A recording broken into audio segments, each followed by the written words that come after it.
Good afternoon and welcome to Public Health and the Arts at the Harvard School of Public Health. My name is Esther Velasquez and I'm a doctoral student here at the School of Public Health in the Department of Social Behavioral Sciences. It is my honor and great pleasure today on behalf of the Department of Social and Behavioral Sciences and the David Rockefeller Center for Latin American Studies to introduce our guest to you, Juan Gabriel Vásquez. Mr. Vásquez was born in Bogota, Colombia in 1973 and has lived in France, Belgium, and Spain.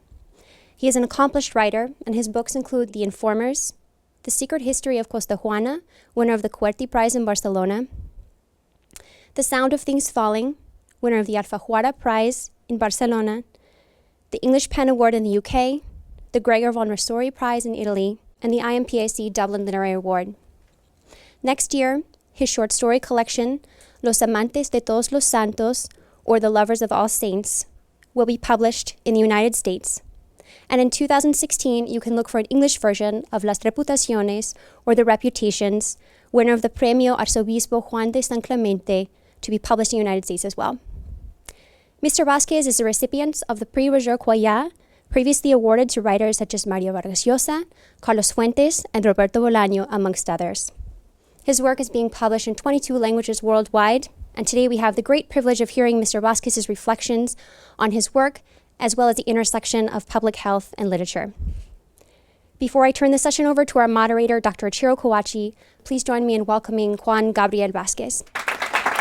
Thank you. Thank you very much.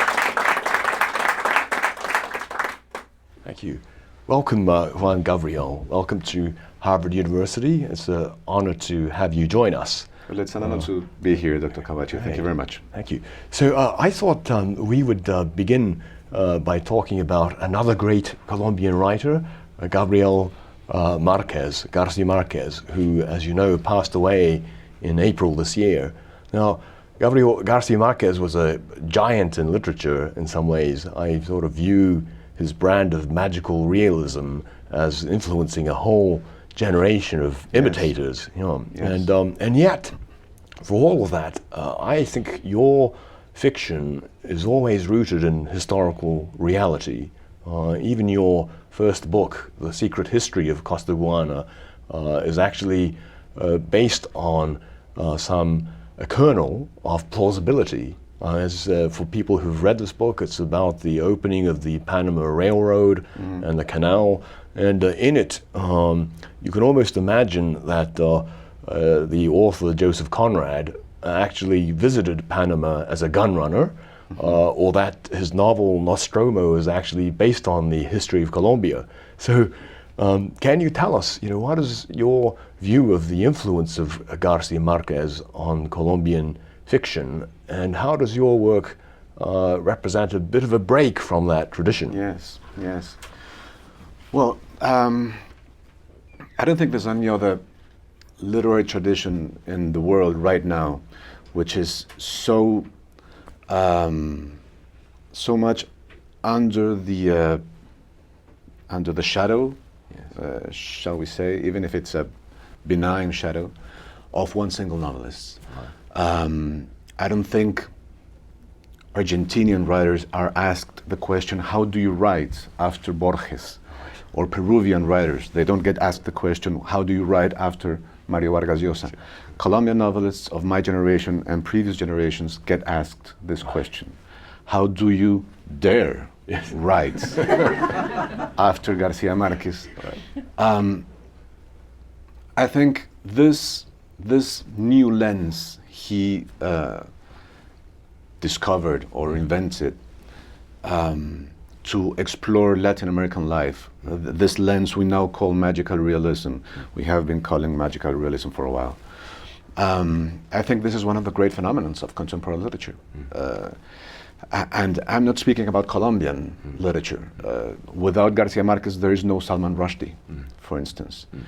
The influence of Garcia Marquez is quite evident, I think, in Toni Morrison's novels, in Peter Carey's novels, in French Caribbean writers such as Patrick Chamoiseau. The Chinese Nobel Prize winner Mo Yan has avowed the influence of Garcia Marquez. So this is a writer who invented a new tool to look at the world which has been immensely useful for writers all over the world. But it is the product of a very personal idiosyncrasy.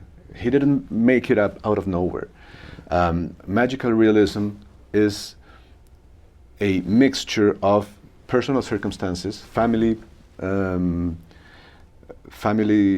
stories. He often says that he is nothing more than a notary of reality, because everything that is told in 100 Years of Solitude, for instance, can be traced down to personal experiences, to family legends, to family superstitions, to the things he grew up witnessing when he was a young boy in the little town of Aracataca. He needed, as a novelist, to find the right method to turn all that into literature. And the way he did that was through a very complex mixture of influences. First, when he was a young boy, he discovered Kafka. And he read the Metamorphosis, and he read that first sentence in which a young man, wakes up to discover that he has been transformed into a bug of some sort. Garcia Marquez used to say that when he read that, he almost fell off the bed. And he thought, if this is allowed in literature, then literature is something that interests me. Then I can do that. I can do these things. Because that fantastic image was told with the same poker face that his grandmother used to tell him her life stories. All this is a way of saying that he had this autobiographical material. He had these historical and personal demons, as Vargas Llosa calls them in an essay about Garcia Marquez. To deal with them, he invented this lens, magical realism. I was born more than 50 years later in a Colombian city which couldn't be more different from the little Caribbean town where Garcia Marquez was born. I had different questions about my country, about the history of my country. I had obviously different biographical coordinates. So it's almost evident that I had to look for a different method, that I had to look for different ways to do this. And so my influences come from elsewhere. Garcia Marquez himself is the first great example in contemporary Colombian literature that literary influence is not something that falls on you because of territorial circumstances. He went to Kafka, he went to Faulkner, he went to Hemingway, he went to Albert Camus to look for the tools to write his own experience down on the page. The same thing happened to me. I didn't go to look for Garcia Marquez because his method was useful for something entirely different from what I was looking for in creative writing. So for me, writers such as Philip Roth in America, or John Banville, or Among the Dead, Joseph Conrad, who has always been very important for me, Dostoevsky. These were the people who, allowed me to complete a set of tools to turn my own experience and my own questions into literature. Fascinating. I mean, one of the marvelous things about reading your novels is just how densely researched they are. I can find a lot of interesting details about Colombian history, for example.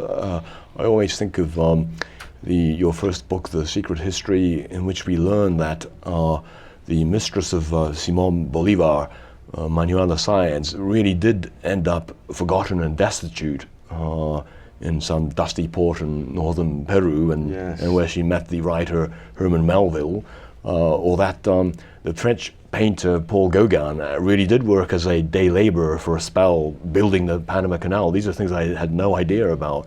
And most famously, in your book, The Sound of Things Falling, it begins with the episode of the escaped hippopotamus from the private zoo of the drug lord Pablo Escobar.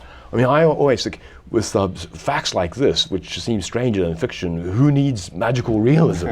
I mean, they really are an extraordinary, panoply of events that seem to defy imagination. And I wonder, how do you research your topics? What inspires you to write about particular events that you include in your novels? Yes.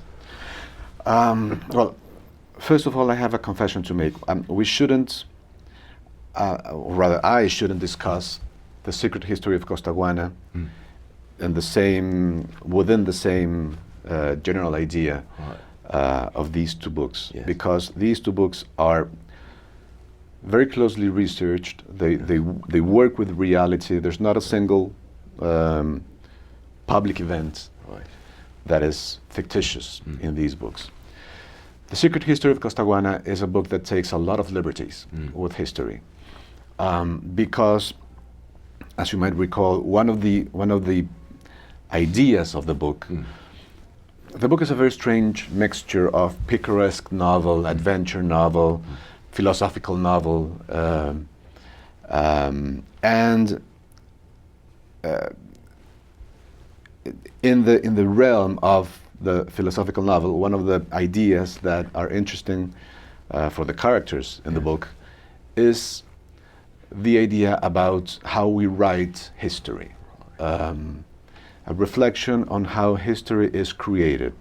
The narrator discovers at some point in the novel that history is a tale told by somebody. And since it is a tale which has a narrator, since that thing we call history was narrated by somebody with certain prejudices, certain agendas, then it cannot be completely objective. It can go wrong, for instance. There's an extraordinary novel by Salman Rushdie, again, called Midnight's Children, in which the narrator is telling the history of India.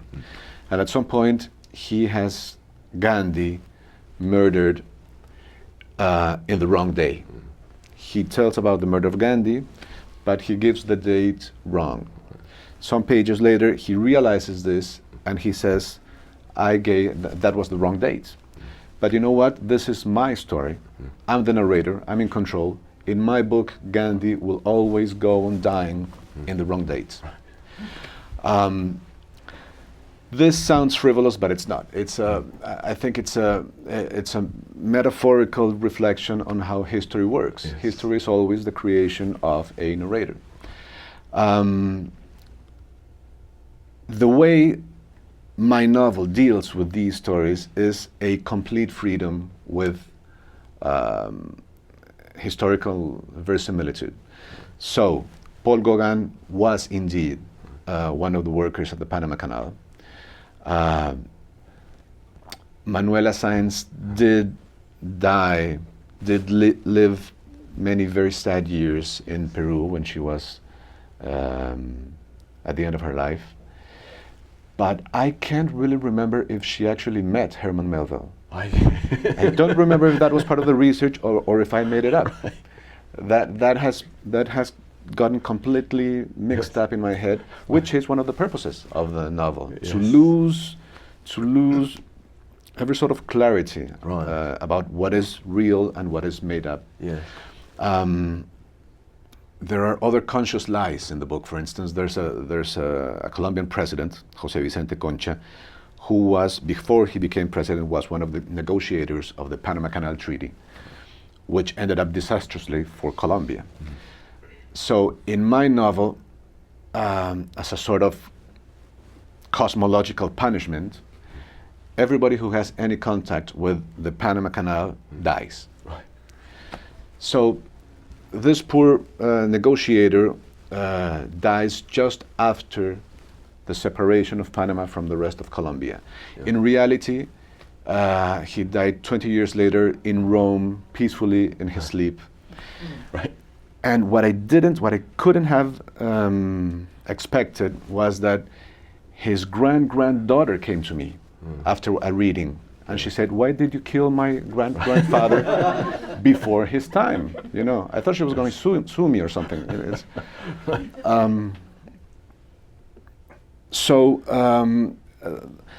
The novel takes liberties with history and facts in order to reach another kind of truth. Right. No, it's very interesting. That reminds me of the ending of The Secret History, the climax in a way, when the narrator visits Joseph Conrad in his London home to confront him for what he believes is the theft of his personal story. Yes. And I think you end the book with the line that as he listened to Conrad retelling his story, but filtered through the medium of fiction, that was the moment when his personal life had disappeared from history. So I think you certainly touch upon the tension between facts and the art of the novelist. That's exactly it. That's exactly it.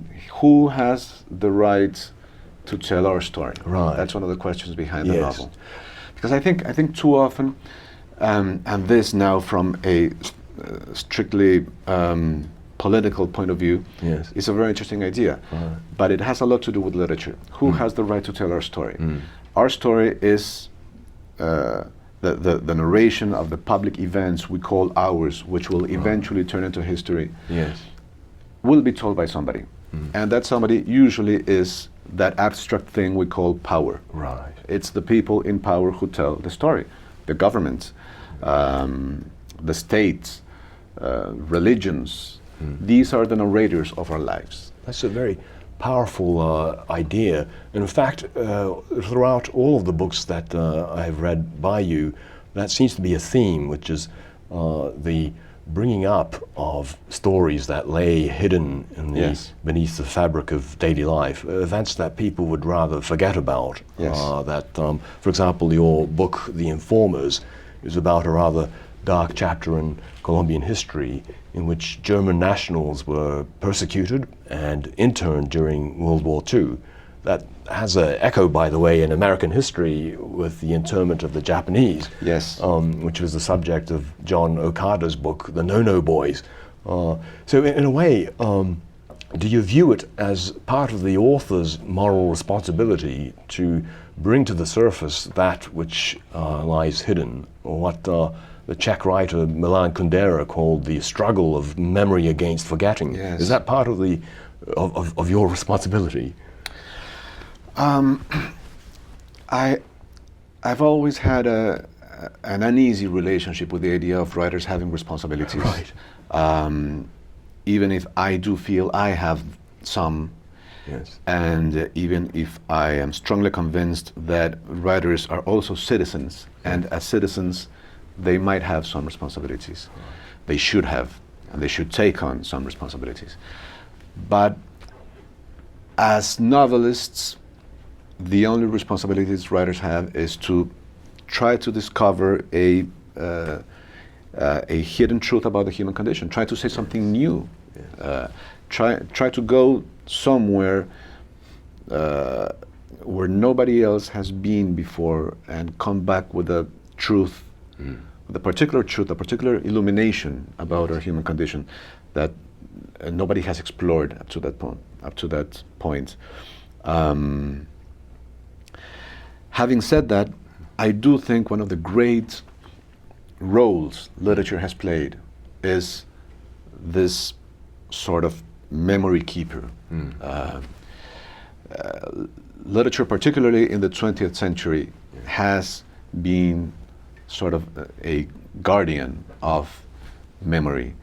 There's an extraordinary passage in the very first pages of a book by Primo Levi, in which he recalls a story he heard, I think through Simon Wiesenthal, in which the Nazi soldiers in the concentration camps go to the Jewish prisoner, I think it was Simon Wiesenthal himself, and they tell him, no matter what happens, no matter the outcome of the war, the real war, we have won it, because nobody will believe you about this. We will destroy every trace left of the camps and the gas ovens, etc. And nobody will believe you. So the information war, the propaganda war, these are my words, not his, obviously. We have won that. The reason they didn't, the reason we have been able as societies to resist the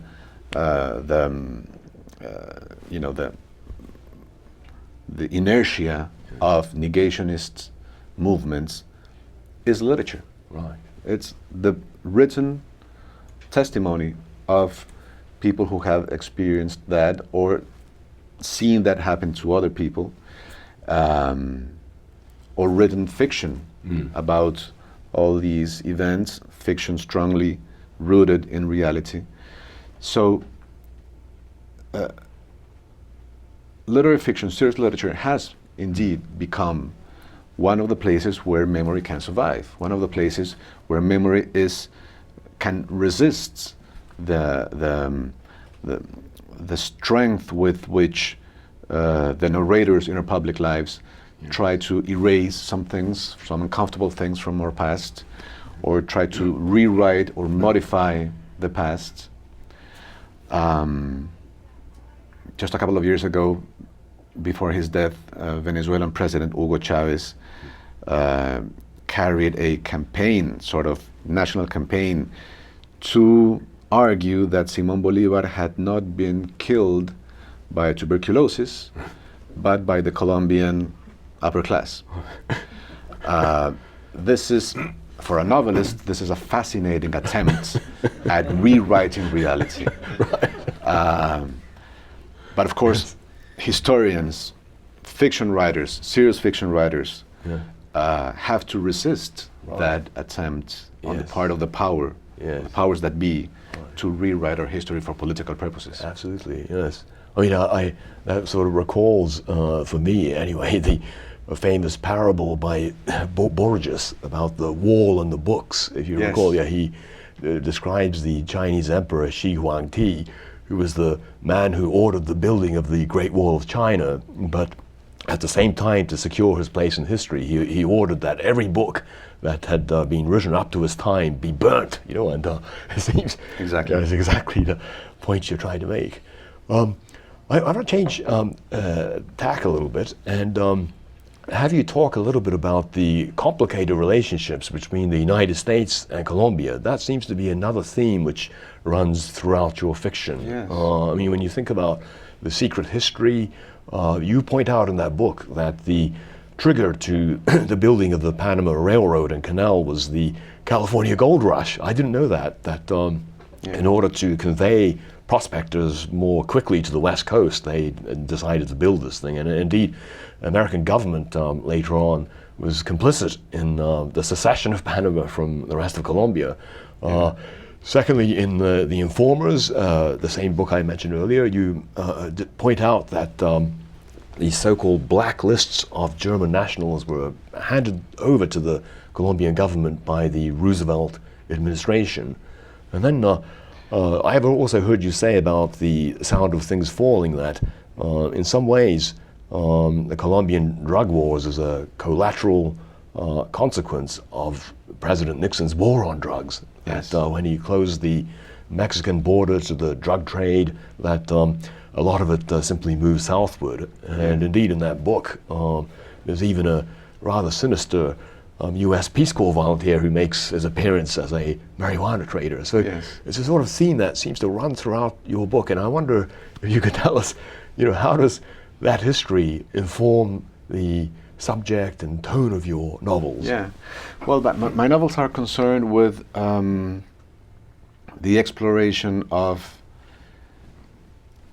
chapters in our collective history as Colombians that surprise me.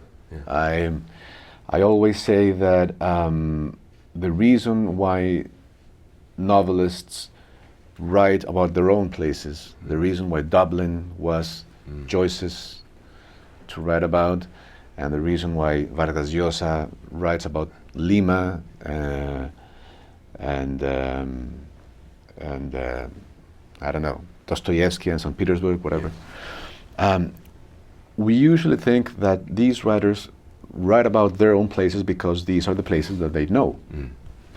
And I've come to realize over the years that the truth is exactly the opposite. We write about our places because these are the places that we thought we knew. And at some point they surprise us. At some point we have this revelation that right next door, in my case,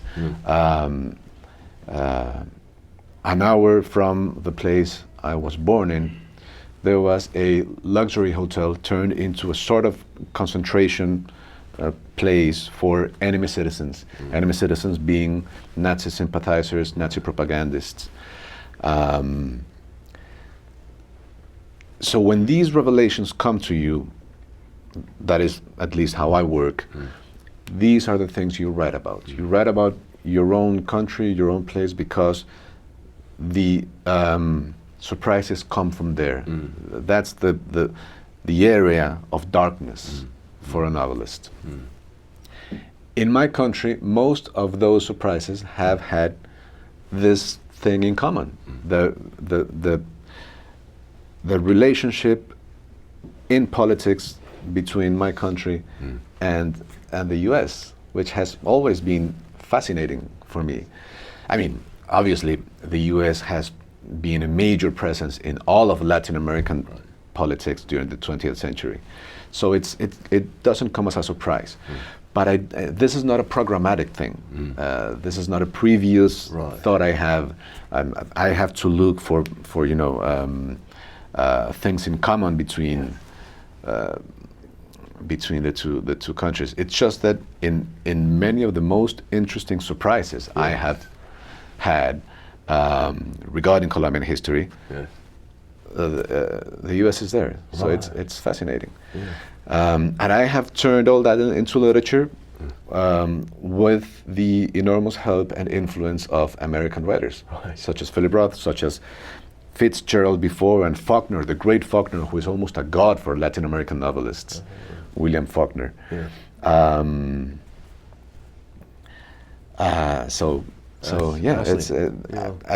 realized that 3 books have that in common. It didn't come of any programmatic intention. Picking up on what you said about the writer and a sense of place, that's another thing that's very characteristic, I think. There's the sense of place. In this case, in your case, Bogota is almost palpable throughout your books. Yes. I sort of really, your descriptions of the streets of Bogota really it really places the reader in that scene. And yet, I know from reading your biography that you have spent substantial parts of your life in other countries, in Paris and London and elsewhere.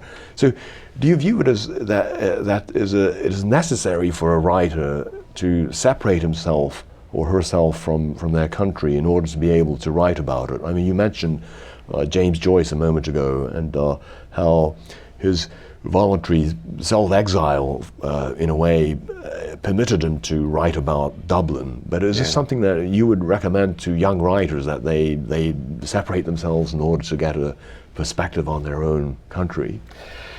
No, I think it's very difficult to give advice, and then when it comes to a particular relationship between a writer or a writer-to-be and his material. It's very difficult. In my case, it was absolutely necessary. I have often said how it took a while for me to understand how to write about Colombia. So my first book is a book of stories set in Belgium and in France, the places where I lived before arriving in Barcelona. This is the book that will come out next year. It's a book of stories, of sad love stories, with Belgian and French characters. Obviously, people were asking me, what are you doing? writing about, failed marriages in the Belgian Ardennes when there's a civil war going on in Colombia. The reason why I hadn't written about Colombia was that I didn't feel I understood the country. I didn't understand its politics. I didn't understand its history. There was something that escaped me in its spirit as a nation. And I felt this as a hindrance, obviously, but also as a moral impediment, almost, because I wasn't authorized to write about something I didn't understand. This was what I thought. I discovered then that I was completely mistaken. That in literature, this is maybe one of the only fields of knowledge in which this happens. In literature, not understanding something is precisely the best reason to write about that. The writers that I love, Joseph Conrad, or I don't know, even Faulkner, V.S. Naipaul, Philip Roth, Don DeLillo, whose novels are personal investigations into a secret of some sort. These writers write because they don't know. These writers write because they ignore or they have questions. They don't write because they want to explain something they absolutely control and understand. Writing for them is a way of finding out. E.L. Doctorow used to say that writing a novel is a little bit like driving at night in an unlit road. You can only see with your headlights. You can only see the first few feet, in front of you. After that, everything is darkness. He was discussing the method of a writer. When you write, you don't know the end of the road. You only know the next few pages. But I think that applies to the general philosophy of writing. Writing is a way of moving in an unknown world and trying to use narrative, the tools of narrative fiction, to illuminate a little bit, to understand a little bit. So you write because you don't know. This I only discovered because I was abroad, because I had spent some time living in Paris and then Belgium and then Barcelona. 6 years after I left, 6 years after I left Colombia, I understood this. And then I began writing my first novel about Colombia, which was The Informers. Thanks to this sort of private epiphany. Fascinating. I mean, you're talking a lot about different kinds of writers, and I've heard you describe that there are two kinds of writers for you. There's the kind of writer who's exemplified by people like Javier Marías and Thomas Bernhard, who write with a singular voice, that if you pick up one novel of theirs, then in a sense you've had a foretaste of their entire opus. And then there's another kind of writer, Philip Roth, whom you've mentioned several times already, Turkish writer Orhan Pamuk, and the Argentinian Julio Cortázar, who write with like a more protean kind of voice. And you place yourself in that latter category. I would like to belong to that category. Well, I was going to probe you on that. It's very interesting. When you mentioned Javier Marías in an interview that I watched, the first thought that came to me was, this somehow reminds me a little bit of how you write also. This notion that you don't know, that is like driving in a darkened road. You don't know what's going to come next. All of your books proceed like Marías, in a way that they seem to they draw in the reader by tackling some mystery, something that about an event or a character, and as you read on, you begin to peel away those secrets layer by layer. And so it's like reading a really good detective story. I recommend thoroughly your books for that reason, which is, once you pick them up, it's hard to put them down. Maria's books, which we can also recommend. Yeah. No, your books. Okay. So, how do you view that? I think it's very accurate what you say. This is all of my books. I think this is particularly clear for me as a writer in The Informers and The Sound of Things Falling. Yes. But I think the three novels work that way. Yeah. They are personal inquiries into a dark place. Yes. Whether it be a secret, a mystery, sort of personal mystery, or the mystery, the everyday mystery, which I find fascinating, of somebody else's life. Yeah. In The Informers, the son tries to uncover a certain truth in his father's past. In The Sound of Things Falling, a young lawyer, a young professor meets this mysterious character who is evidently not what he seems, and that frivolous curiosity turns into something much more important and definitive for me, for him. Yes. But both books are structured in that way, as personal investigations, as inquisitions into somebody else's life. I think this responds to the fact that this is how I work. This is how I understand not only writing, but also life is constantly coming up with these suggestions of mystery, of secrets. There's a great novel by French writer Emmanuel Carrère, one of the best French writers at work right now, called Lives Not My Own. And it's built around the idea of our fascination with others.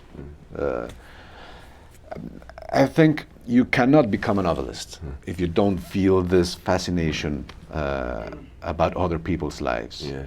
We're all just gossip mongers, as sophisticated as you can get.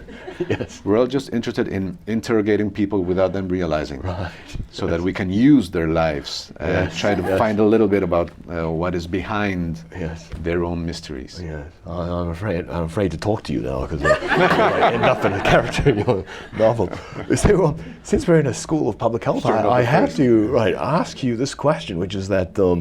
The Sound of Things Falling, has been described as near spot-on description of the symptoms of PTSD, post-traumatic stress syndrome. I mean, it really, to me, reading it was a little bit like reading Don DeLillo's White Noise. There's this sort of pervasive sense of dread that permeates the whole, pages, and yet, for most American audiences, I suspect that there'd be a proportion of people who are unaware that Pablo Escobar was in fact hunted down and killed 20 years ago. Yes. And as a matter of fact, I recall reading even recently in the Bloomberg Business Week that Medellin, of all places, was now viewed as one of the top 2 destinations for Americans to retire to.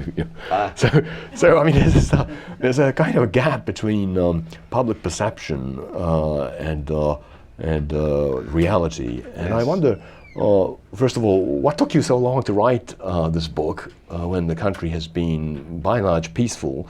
And are you picking up on something that is very much simmering underneath the daily lives of people in Colombia? I mean, it's something that we're very curious to know on both a public and personal level. Yes, yeah.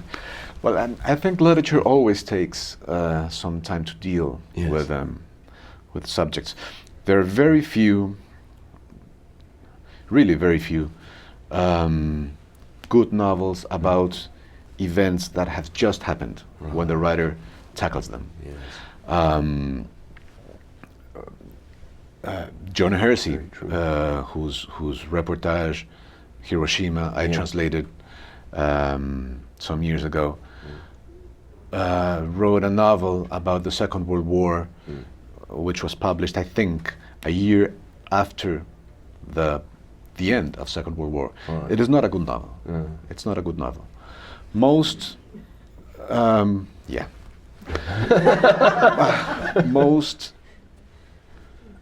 most good novels take a while. If nothing else, because of the fact that they take a long while to write. So when a novelist starts to work on a novel, reality is one thing, he is one person, and when he finishes the novel, 3 years have elapsed, and everything has changed. Right.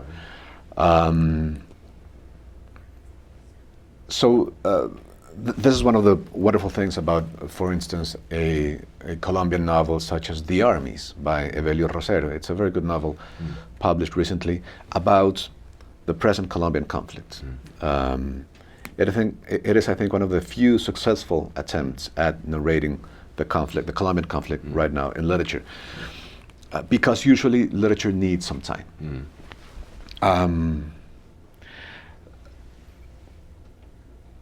So when I left Colombia in '96, Pablo Escobar had been dead for 3 years. I left. I thought I was leaving only because I wanted to become a writer, and I had this idea in my head that the way to do that was to leave and to follow what other writers I admired had done. But now I realized that a small part of that was the fact that we had just experienced one of the most violent decades in the history of the country, and we were suffering the emotional scars and the moral and the internal, in every way, consequences of those years. I didn't realize it at the time, and I never would have thought at the time that I would end up writing about the drug wars in any way, even if it's just such a lateral treatment of those years as is The Sound of Things Falling. I think I absolutely forgot about those years until in 2009 I opened up a magazine, exactly as the character does, and I saw the image of this dead hippo that had escaped the old rundown zoo of Pablo Escobar and had been shot, hunted down and killed by the authorities. That image was a sort of Proustian Madeleine for me. It's much bigger and not easily, soaked in tea, but besides that, it was that window into my own past that I had never had before. So I started for the first time at that point to think about what I had gone through during the years of terrorism, of bombs going off all over the place in my city, of having to deal with life, with certain strategies in life, having to get used to unpredictable violence. All that became part of my concerns at that point. I realized that there were questions about that I had never asked, and that I should ask. This is the moment when I started writing the novel, and of course, it gained a lot through perspective, through what we have understood during all these years. Although I must say that just after the publication of the novel, there was a huge phenomenon in Colombian culture. Stories about those years began to pop up in every medium. Documentaries about Pablo Escobar, a fictionalized TV series, very good, by the way, about Pablo Escobar. Novels had been coming out for a while, but it was like a small boom there. And that is just proof to me that we haven't gotten to the end of it. Right. We haven't completely understood Yes. what went on I see. in those years. Yes. What happened to us, what happened to the country, how the whole thing got started, Yes. why did we allow it to gain such proportions Yeah. as to throw the whole country off balance. So socially, politically, but also, and this is the territory of the novel, morally, emotionally, there are still many questions we have to ask about those years. Yeah. And that's the reason that's the reason storytelling Yes. keeps going back Right. to those That's to those fascinating. events. You know, so you're really talking about the need for distance in place, and then some time to marinate. You know, for the events to marinate to really have an impact on the author. I'm going to, turn the questions to the audience briefly now. So we'll have a few minutes for people who'd like to ask questions of Juan Gabriel, and then we'll have some additional questions from me afterwards. Anyone would like to just put up your hand, and we'll pass around the microphone. Sir, you're at the front. Yes. Great conversation, great talk. Thank you. I thoroughly enjoyed the sounds of things falling, especially being from Bogota. And I wanted to ask you, since this is kind of the last things you were talking about, you said the responsibility of a writer is to elucidate something about the human condition. So I want to ask you, what did you think you explored specifically, not just as a Colombian, but grander human scale in that book? Yes. Well, I think my generation has grown up with a very clear idea of the public side of the drug wars. We have a surplus of statistics about those years, about the number of victims in such and such bombing, or we can go online and look for the images, for the photographs of that commercial plane Pablo Escobar bombed. I think almost exactly 25 years ago. There's even that video on YouTube where we can see Luis Carlos Galán, presidential candidate, being shot and killed on screen. So we have this overwhelming amount of information. But at some point, the question for me was, what happened to the part that we cannot see? The human part, which is not visible on screen, which is not understandable through statistics. What happens to our emotional side or moral side, our existential side, to put it briefly? This is the territory of the novel, and this is, I think, what I wanted to explore through these anecdotes, some of them taken from life, from personal experience, seeing a friend of mine being shot and following his recovery. This is the part about PTSD. This is something that happened to a friend of mine. So that portion of those years was a dark area, as I love to say, for me before writing the book. And the book was an exploration in that area, trying to discover or trying to explore how did those years change us from a strictly human point of view. This is the basic attempt at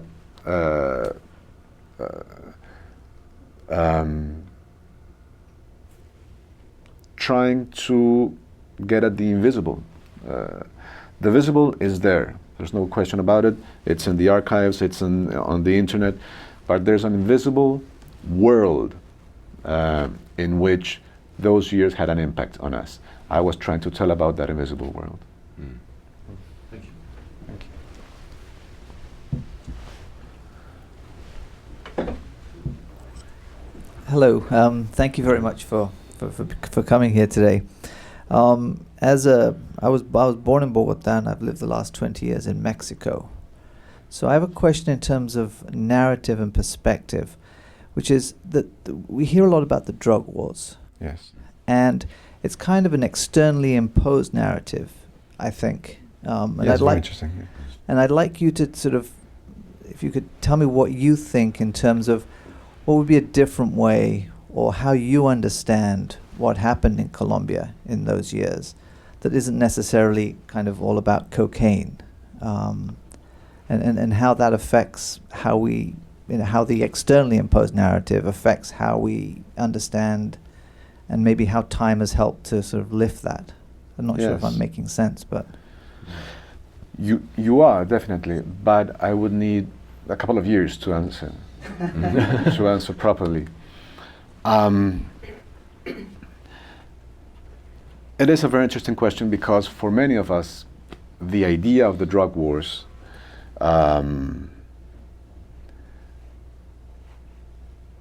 is exactly what has created the mafias, the terrorism, the corruption, much in the same way as prohibition created what we all know.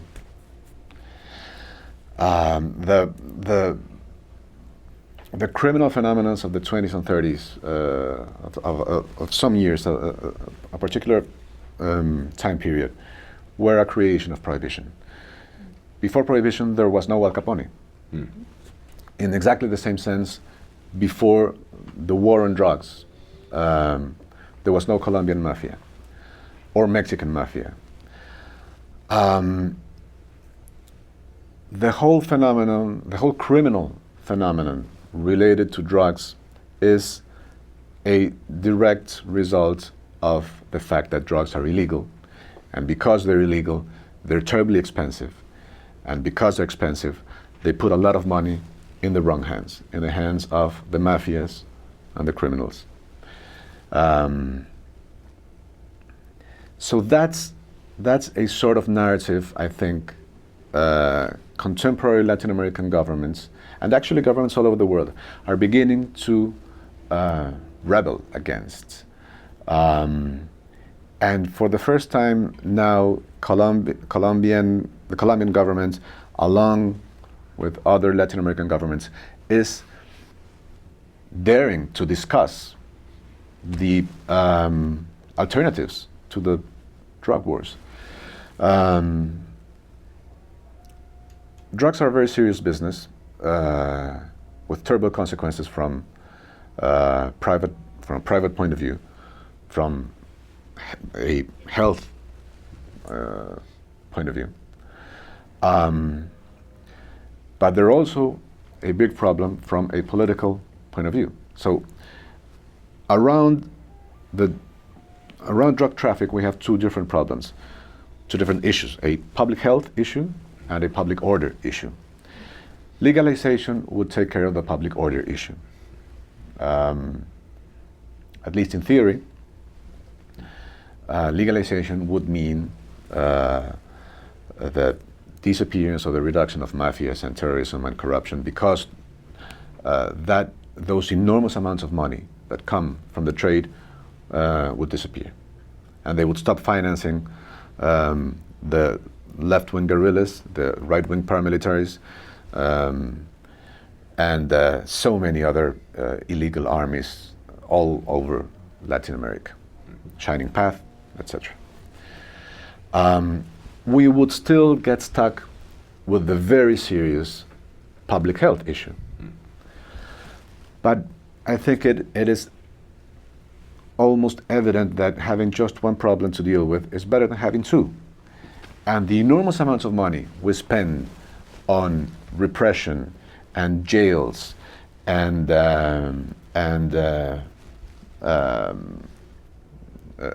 hunting down people who are smoking a joint in the corner. That enormous, insane amount of money could be invested in education, prevention, and treatment, medical treatment for addicts.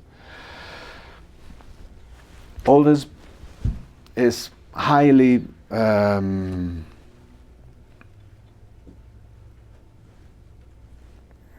I don't know. It's very difficult to discuss it. It's a very sensitive issue. But I think we're slowly realizing that if one of the most powerful structures in the world has been trying to eliminate a phenomenon for the last 40 years and it hasn't succeeded, then we have to look for alternatives. And I don't know if in any way I answered your question, but I think I did. Okay.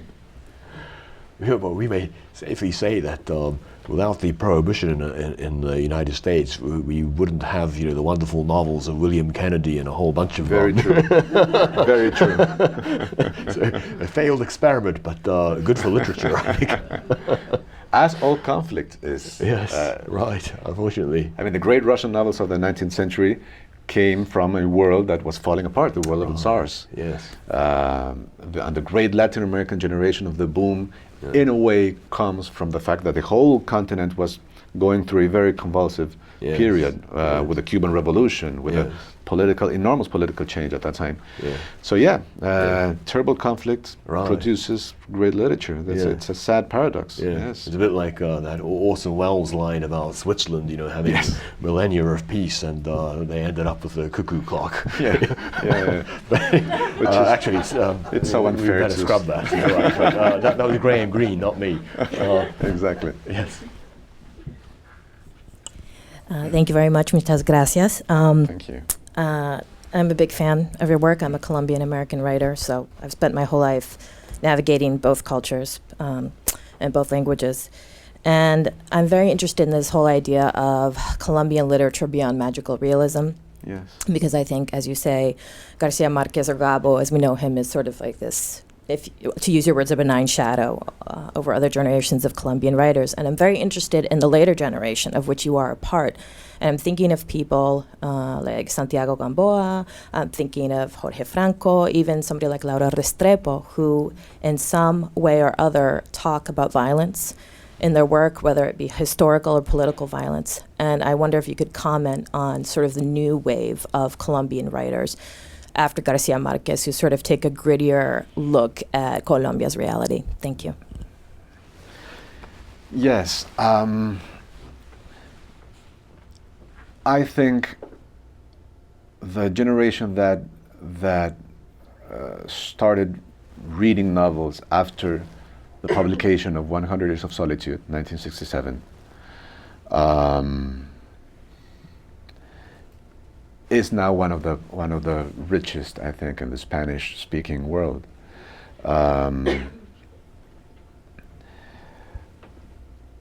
In the several generations between Garcia Marquez's and mine, there are amazing novelists.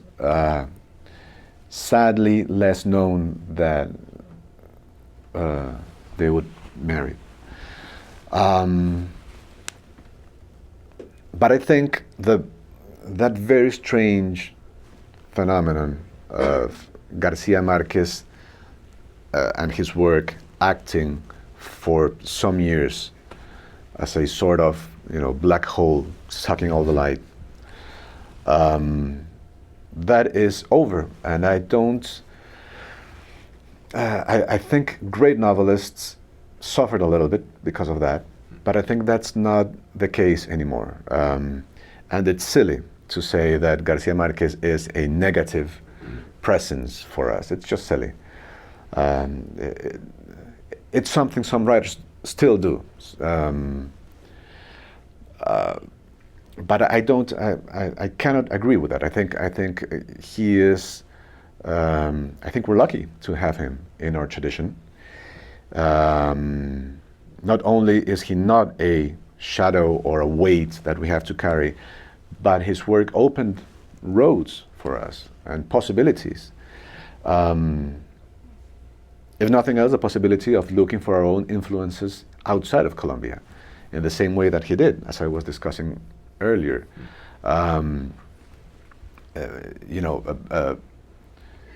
Giving himself the right, which was scandalous at that moment, of writing outside of the Colombian tradition. In the 1950s, when he started publishing novels, to raise your hand and say, I am not writing within the tradition of my country, because there are very few novels, there were very few novels that were useful. I am not even writing in the tradition of my language, because the whole Hispanic novelistic tradition was not interesting for him. I am going to look for Faulkner, whose world in the American South strongly resembles my own in the Colombian Caribbean. I'm going to look for Kafka, because he has this ability to tell the most incredible things with the utmost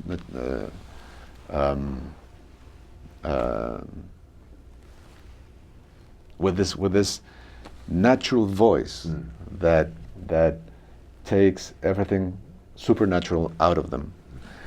I'm going to look for Hemingway and Camus, etc. My generation has benefited enormously from that. To have that right, which is not a scandal anymore. They're not going to take your passport away because you say you're more interested in Shakespeare than Cervantes. This is one of the things that great generation, what we call the Latin American boom, gave us as a legacy. This is their gift, among many other things. The Latin American boom and those that came before, Borges, Juan Carlos Onetti, these were people that discovered and used the wonderful idea that writers have the right to the whole of their tradition. Not only their language, not only their country, but the whole of their tradition. Borges has this wonderful essay, The Argentinian Writer and Tradition, in which he says, we Argentinian writers have the right to the whole of the Western tradition, and even the whole of the world literary tradition. He was, of course, being the perfect definition of the Argentinian writer who doesn't look Argentinian, doesn't write as an Argentinian, doesn't in any way resemble anything Argentinian, and because of that, he is the ultimate Argentinian writer. A little bit of that happened to us.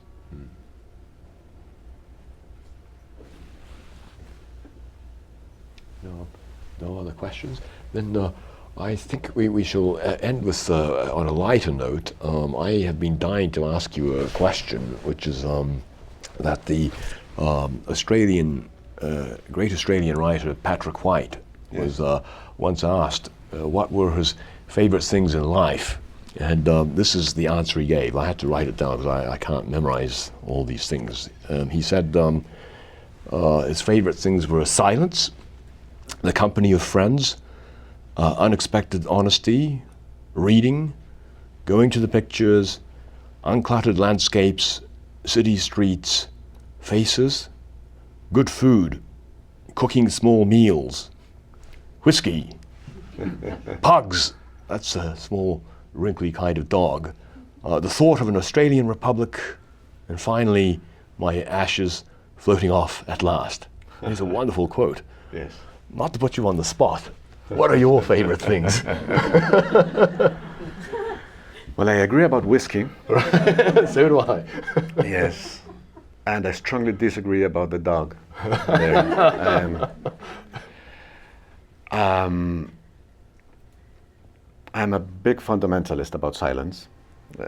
Silence is, I not only I cannot work with any kind of noise, even music. I know many friends of mine, and the great Mexican writer Carlos Fuentes, for instance, used to write with classical music in the background. I not only I can't write with any kind of music, but I need absolute silence. So I guess one of my favorite things in life are earplugs, which are a very big part of my personal landscape. Little blue earplugs. Very specific. I can only find them in America, for instance. So every time I come here, I gather up some blue earplugs. Spending time with my family. Yes. Planes. Yes. I love planes. This is a kind of perversion that I only confess to friends. Yes. But airplanes, and particularly long flights, are one of my favorite spaces. One of my favorite moments and spaces in the world are 8-hour flights, because there's no way in my life that I can get 8 straight hours of reading. You get on a plane, and for 8 hours you don't have internet, a cell phone, my daughters, and they bring you the food to your place. So what's not to like? It's a great working spot. Yes. Yeah. Perfect. No, that's a wonderful answer. Thank you very much, Juan Gabriel. It's been an honor and a pleasure to sit here and listen to you. And we wish you the best in your future novels, which we eagerly anticipate. Thank you very much. Thank you very much. Thank you very much.